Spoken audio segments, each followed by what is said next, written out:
오늘은 이러한 정책 자금에 대해서 좀 더 자세히 이야기 나눠보도록 하겠습니다. 도움 말씀 주시기 위해서 최훈 대표님 나오셨어요. 안녕하세요. 안녕하세요. 자, 시간 내주셔서 감사합니다. 최근에 이 국내 불경기가 참 심화되고 있다 이런 이야기 저희가 나누고 있는데 이 전문가 입장에서 어떻게 보시는지 먼저 한 말씀 부탁드립니다. 현재 인플레이션으로 인해서 이제 고금리가 장기화가 되고 그리고 네. 또 최근에 진화적 리스크들 때문에 원자재의 상승이 고물가를 장기화하는데 그렇죠. 많이 기여를 했습니다. 뭐 예를 들어서 지금 금값 많이 올라간 거 알고 계시죠? 예, 근데 반도체에는 또 금이 들어가잖아요. 예를 들어서 그러면 반도체 가격이 올라가게 되고. 반도체가 들어가는 모든 상품들의 가격이 올라가게 되는 거죠. 이러한 고물가가 장기화되는 것들이 소비자들의 소비 심리를 크게 위축을 시키면서 이제 근본적인 원인 해결들을 사실 하기가 조금 어려워요. 뭐 중동 지역 전쟁으로 인해서 유가가 올랐는데 저희가 전쟁을 화해시킬 수는 없잖아요. 그렇죠. 이런 부분들이 좀 해결이 어려워서 경기 침체가 장기화될 우려들이 목소리가 굉장히 커지고 있는 상황입니다. 네. 이렇게 불경기가 지속된다면 소상공인들이 많은 어려움을 겪고 계실 것 같아요. 어떤가요, 요즘 상황이? 아까 말씀드린 대로 소비 심리가 많이 위축이 되고요. 네. 또 엎친 데 덮친 격으로 원자재들의 가격들이 상승을 했습니다. 그래서 예전에는 뭐 7,000원, 8,000원 먹었었는데 네. 이제 10,000원, 15,000원. 소상공인들 그리고 중소기업분들이 가격을 올려야 하니까 당연히 매출이 좀 떨어지게 되고 가격을 안 올리자고 하니 또 영업이익이 남지 않아서 진퇴양난에 좀 빠져 있는 상황입니다. 그래서 정부에서는 이런 경제 성장을 좀 촉진하기 위해서 소상공인들과 중소기업들에게 어느 정도 경영을 안정시킬 수 있는 자금을 내주는 정책 자금을 해결책으로 제시를 하고 있습니다. 네. 이 정책 자금이 어떻게 보면 불경기를 이겨낼 수 있는 방법 중에 하나다라는 생각이 드는데 이 정책 자금이라는 게 구체적으로 무엇인지 알려주실까요? 이제 정책 자금은 이제 아까 말씀드린 대로 정부에서 공적인 제도라고 생각을 해주시면 될 것 같습니다. 네. 일반 금융권 대출과는 좀 다르게요. 중소기업 경영 안정을 목적으로 지원을 하고요. 그래서 금리나 상환 조건들이 좀 많이 완화가 되어 있다라고 보시면 될 것 같아요. 대출 목적이 일반적인 그냥 자금을 많이 해소하는 게 아니라 자영업자들이 경영 안정을 하고 사업 확장을 하기 위해서 그리고 사업 확장 후에 일자리 창출로 인해서 경제 성장을 촉진을 유발하는 자금이다라고 생각을 해주시면 좋습니다. 네. 말씀을 들어보니까 소상공인이 위기에 처했을 때 뭔가 버팀목 역할을 하는 그런 자금이라는 생각이 듭니다. 그렇다면요, 이러한 실제로 정책 자금을 이용하는 사람들의 수는 많은 편인가요? 지금 정책 자금에 대한 관심은 굉장히 높은데요. 실제로 활용하는 비율은 생각보다 높지 않다라고 보시면 될 것 같습니다. 일단 제도 자체를 아예 모르시는 분들도 굉장히 많으시고요. 그리고 제도를 알아도 절차와 기준이 복잡해서 신청을 못 하시는 경우가 굉장히 많으신데요. 일단 정책 자금이 모든 사업자분들이 전부 다 받으실 수는 아니고 그리고 정부에서 원하는 조건을 충족해야 받을 수 있는 자금이다. 라고 보시면 될 것 같습니다. 그러면은 대략적으로 그 정부에서 원하는 조건, 쉽게 말하면 이제 뭐 신청 기준, 통과 기준들이 있을 텐데 그런 게 어떻게 될까요? 너무나 다양하게 있어서 네. 사실 그 부분에 대해서 많이 어려움을 겪고 계시는데요. 예를 들어서 꾸준히 3년간 매출이 상승을 했다라고 하면은 성장 촉진 자금이라는 게 나오고요. 반대로 3년간 매출이 하락을 했다라고 하면은 경영 안정 자금이라고 나옵니다. 네. 이런 것뿐만 아니라 만약에 회사에 기술력이 있다. 그래서 사업의 성장성이 보인다라고 하면은 자금이 나오는 경우도 있고 그리고 민간 투자사에서 만약에 투자를 했다라고 하면은 그것도 사업의 어떤 성장성을 보고 또 나오는 자금들이 있습니다. 그래서 이렇게 기준이 굉장히 다양하기 때문에 어떠한 기준 하나다라고 말씀드리기가 어렵고 이런 어려운 기준 때문에 많은 분들이 정책 자금을 실제로는 활용을 하고 계시지 못한다. 못하군요. 예. 네. 현장에서는 이런 정책 자금이 있으면 뭔가 더 이렇게 중요한 역할이 될 것 같은데요. 그럼에도 불구하고 이 많은 분들께서 정책 자금을 잘 활용하지는 못하고 계세요. 그 이유가 뭐라고 생각하시는가요? 일단 정책 자금이 굉장히 어렵게 느껴지는 이유는요. 아까 말씀드린 정책 자금은 사업성을 더 기준으로 많이 보고 있습니다. 네. 근데 본인 회사의 어떤 장점들을 정확하게 어필하지 못하는 부분이 가장 크다고 보시면 될 것 같아요. 일반적으로 우리가 은행에 가서 받는 신용도를 통해서 받는 사업자 대출이 아니라 나의 회사의 성장성을 어필을 해야 되는데 대출처럼 일반 대출처럼 무조건적인 신용도 이런 것들만 많이 어필을 하시거든요. 만약에 회사에 기술력이 있다면 기술력을 어필할 수 있어야 되고 그리고 지금까지 뭐 영업이익이라든가 매출 등등 회사의 안정성이 만약에 장점이라고 하면은 안정성을 어필을 하셔야 되는데 그런 부분들을 정확하게 판단하지 못하고 그리고 이제 대표님들께서 본인의 회사의 장점이 정확히 뭔지 잘 모르시는 분들이 굉장히 많으세요. 예, 그래서 그런 부분들에 대해서 많이 어려워하시는 것 같습니다. 좀 객관적이고 전문적인 조언을 받으면 좋겠다라는 생각이 드는데 자 일단 정책 자금 그 신청 절차는 어떻게 될까요? 은행 대출과는 조금 다르죠. 조금 많이 다르다라고 네, 보시면 네. 될 것 같습니다. 네. 일단 정책자금 신청은 이제 보통 온라인 신청과 함께 상담을 통해 시작됩니다. 기본적인 정보 입력과 함께 디지털 방식으로 자격 여부를 1차적으로 확인을 하는데요. 네. 이후에는 매출 또 재무 상태, 세무 자료 등을 중심으로 서류 검토가 진행되며 자동화 시스템을 통해 기본 요건을 충족하는지 확인하게 됩니다. 서류 검토가 완료가 되면 기관의 심사 및 평가 단계로 넘어가면서 이 과정에서 신청자의 신용 상태와 상환 가능성 등을 종합적으로 판단을 합니다. 필요에 따라서 현장 실사나 추가 확인이 진행될 수도 있습니다. 이 잘만 활용한다면 경영에 큰 도움이 될 수 있을 것 같은데 이 정책 자금 실제로 중소기업에서는 정책 자금을 받아서 어떤 식으로 활용하고 있을까요?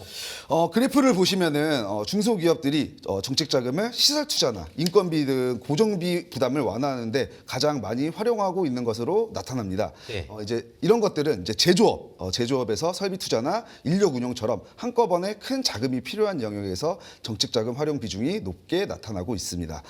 근데 이제 IT나 제약회사 같이 이런 일부 기업들은 연구개발 쪽으로 자금 활용을 많이 하고 있는데요. 단순하게 이제 경영 안정을 위해서 정책 자금을 활용한다는 것을 넘어가지고 사업의 확장성, 사업의 성장성을 통해 일자리 창출을 유발하고 또 경제 활성화를 촉진하는 것을 이제 정책 자금을 활용할 수 있게끔 권장하고 있습니다. 네. 이 정책 자금이 단순한 응급 자금이 아니라 장기적인 관점에서 활용되고 있다는 점이 좀 인상적인데요. 그렇다면요, 일반 이 사업자 대출과의 이 큰 차이점은 무엇일까요? 일단 일반 대출 같은 경우에는 상환 능력을 가장 큰 기준으로 봅니다. 네. 그래서 사업자분들이 일반 직장인들보다 대출이 안 나오는 경우가 있어요. 직장인분들은 이제 고정되어 있는 급여가 있는데 사업자들의 매출은 불안정하잖아요. 어떤 달은 잘 나오고 어떤 달은 안 나오고. 그래서 사업자분들 같은 경우에는 한도나 금리가 조금 직장인들보다 불리하게 적용되는 경우가 많은데요. 이제 정책 자금 같은 경우에는 사업장의 성장을 목표로 두고 있기 때문에 이제 사업자들에 대해서 금리나 이제 금리가 일단 낮고 상환 기간이 이제 길고요. 그리고 거치 기간을 통해서 안정적인 상환 구조를 가지고 있습니다. 네. 만약에 저희가 정책 자금을 받았는데 지금 당장 뭐 직원들 인건비로 다 나갔다. 그러면 당장 다음 달부터 매출이 바로 오르는 게 아니잖아요. 그렇기 때문에 이제 정부에서는 거치 기간을 꽤 오래 주고 상환 기간도 뭐 최대 10년까지 이렇게 길게 주면서 사업적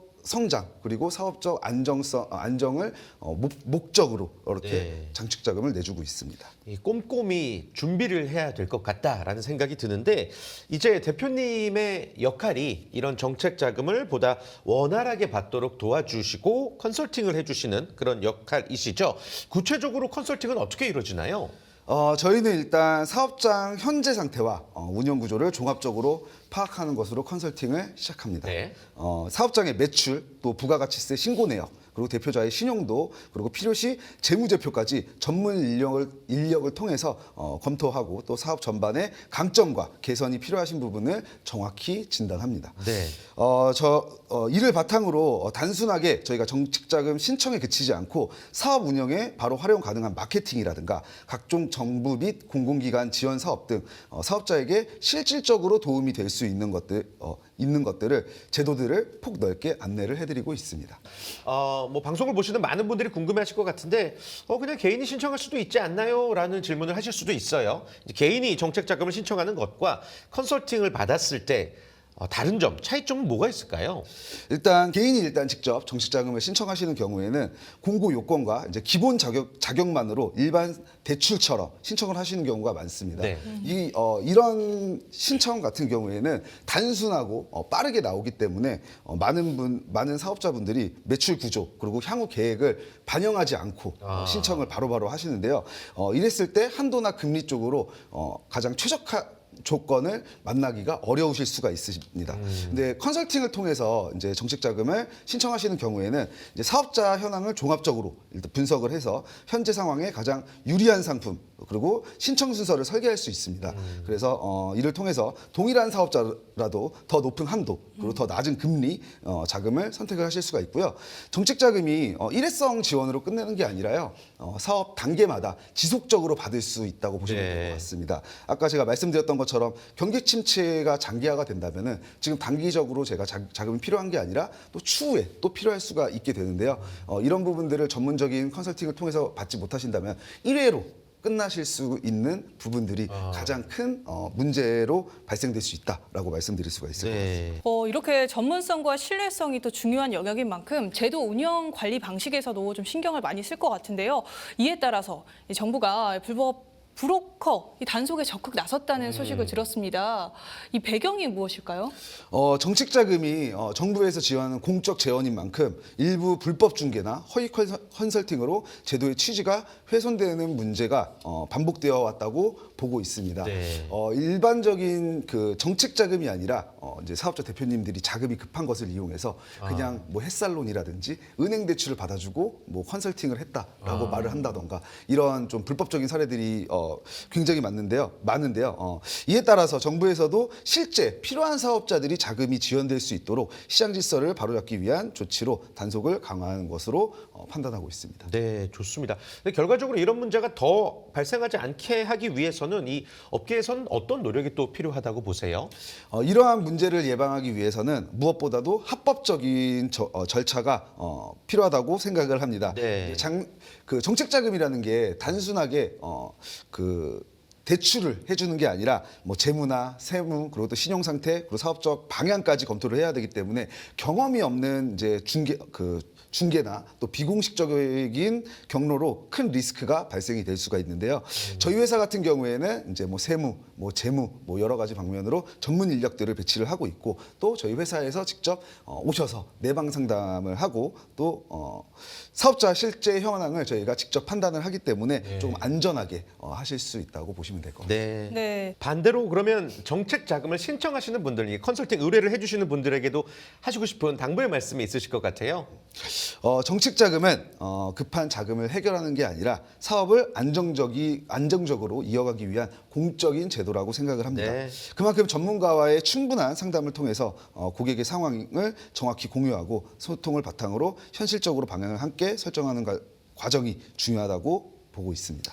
네, 이 결국 충분한 소통과 현실적인 방향 설정이 가장 중요하다는 말씀이시군요. 또 마지막으로 앞으로의 계획에 대해서 한 말씀 해주시죠. 앞으로도 세무, 재무, 자금 분야의 전문 인력을 기반으로 고객분들과 소통을 최우선으로 하는 컨설팅을 이어갈 계획입니다. 정책 자금을 단순한 결과가 아니라 사업이 안정적으로 성장할 수 있는 과정으로 만들어가는 동반자 역할을 하고자 합니다.